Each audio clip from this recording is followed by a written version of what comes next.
اللہ نے کتنا بڑا اصول دیا ہے ترجیح کا. 5 چیزوں سے پہلے 5 چیزوں کو غنیمت جان لیں. موت سے پہلے زندگی کو، غربت سے پہلے اللہ کے دیوے اس غنا کو، بڑھاپے سے پہلے اس جوانی کو، اور جو ہے وہ فقیری سے پہلے اس امیری کو. تو یہ ترجیحات ہیں جو اللہ کا دین سکھاتا ہے کہ مومن ترجیح دیتا ہے امپورٹنٹ چیزوں کو، اہم چیزوں کو ترجیح دیتا ہے.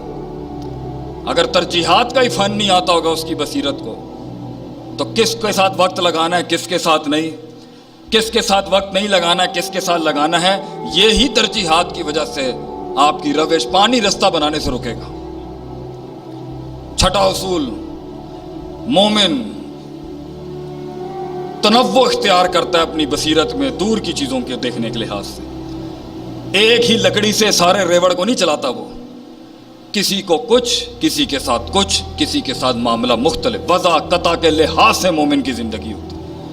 ایک ہی مزاج کو سب پر تھوپنا یہ مومن کا طرز زندگی نہیں ہوتا.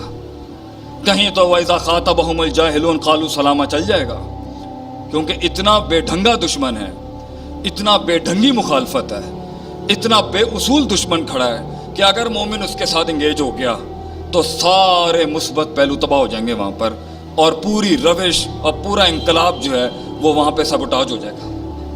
تو اللہ کہتا ہے ایسوں کے منہ نہیں لگتے.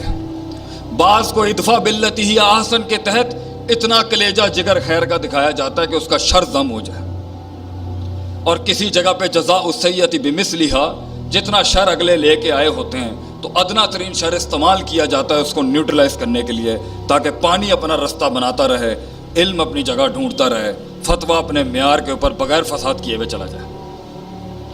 تنوع، وسعت ہوتی ہے مومن کی بصیرت کے اندر.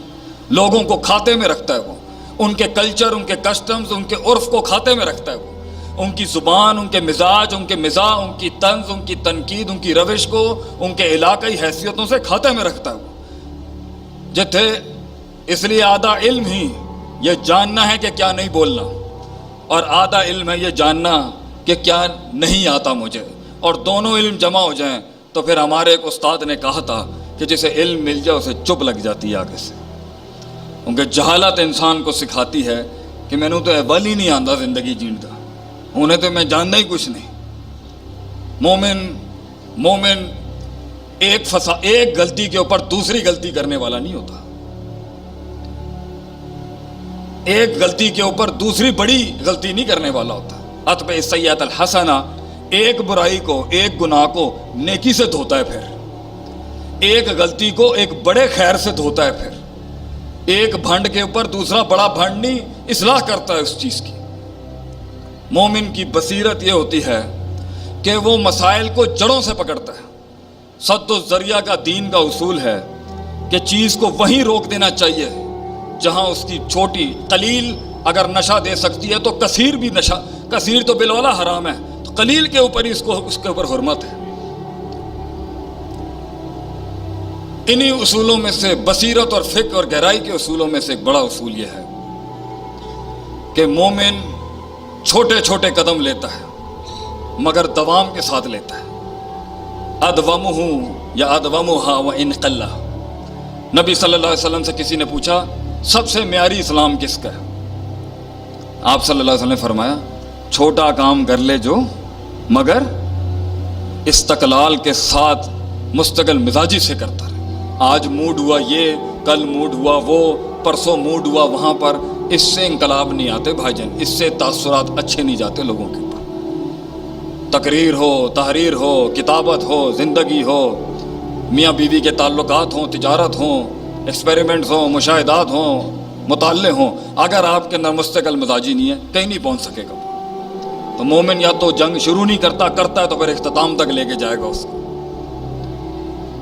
انہی اصولوں میں سے ایک اصول یہ ہے کہ مومن خیر اور شر کا موازنہ کرنے والا ہوتا ہے. حالات میں خیر اور شر کا موازنہ 24 گھنٹے چل رہا ہوتا ہے اس کے دماغ کے اندر، کیونکہ اسی کے ساتھ زندگی وسعت اختیار کرتی ہے، اسی کے ساتھ تعلقات بنتے ہیں، اسی کے ساتھ دشمن دوست بنتے ہیں، اسی کے ساتھ لوگ قبول کرتے ہیں کہ یہ چھوٹا سا شر دے کے پورا خیر اڑا کے نہیں پھینک دیں گے.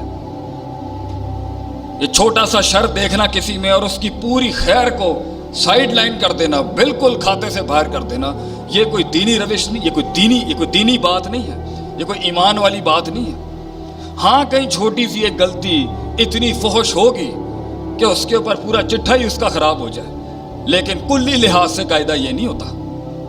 بڑے شر کے ساتھ چھوٹا خیر چلتا ہے تو کہیں کوئی چیز صورتحال بناتی ہے۔ بصیرت، آپ صلی اللہ علیہ وسلم نے حتیم نہیں بنایا، کیوں نہیں بنایا؟ کیونکہ ایک قبیلے سے جنگ کی دھمکی تھی۔ تو میں پوچھا لگانے کو بھی مل جائے بیت اللہ کا تو آج یہ ممبر چھوڑ کے وہاں پر چلا جاؤں، اگر یہ نوکری مل جائے کہ بیت اللہ کا پوچھا لگانا ہے تو تعمیر ہو بیت اللہ کی، ہماری جان بھی لگ جائے اس کے اوپر، لیکن حتیم روک دیا گیا کیونکہ شر بڑا کھڑا ہوا تھا وہاں۔ صلح حدیبیہ پر آپ دیکھیں 10 سال کا سیز فائر مل رہا ہے مسلمانوں کو، ہم میں اتنا دم تھا، ہم میں اتنا حسن تھا، ہماری بات میں اتنی گہرائی تھی، توحید میں اتنا جلال تھا کہ ہم ثابت کر سکیں کہ 2 بھی نہیں ہو سکتا اور 0 بھی نہیں ہو سکتا۔ ہم خلقوا من غیر شیء ہم الخالقون، یہاں سے دہریت کو اڑا سکتے تھے اور وہاں سے اڑا سکتے تھے۔ اگر 2 ہوتے تو لفسد آتا، تو گھر کے 2 باپ نہیں ہو سکتے، ملک کے 2 حاکم نہیں ہو سکتے، تو کائنات کے 2 خالق کیسے ہو سکتے ہیں؟ ہم جانتے تھے کہ ہم اپنا حسن بیچ سکتے ہیں بازار کے اندر، بس ہمیں مارنے کی ضرورت ہی تھی۔ یہ پروپیگنڈے کیوں چل رہے ہیں آج مسلمانوں کے خلاف؟ کیوں اتنے بلین ڈالر لگائے جا رہے ہیں صرف ہمیں گندا کرنے کے لیے؟ کیوں؟ کیونکہ وہ جانتا ہے ہم کیا ہیں، ہم نہیں جانتے ہم کیا تھے اور ہیں۔ ہم دم نہیں جانتے اپنا، ہم نہیں جانتے کہ صرف لاٹھی رکھنی تھی موسیٰ علیہ السلام نے، 12 منہ اللہ نے کھولنے ہوتے ہیں۔ وَمَن يَتَّقِ اللَّهَ يَجْعَل لَّهُ مَخْرَجًا، اللہ نے کرنا ہوتا ہے، وہ 4 دروازے جب بند ہو جو 5واں کھلنا ہوتا ہے۔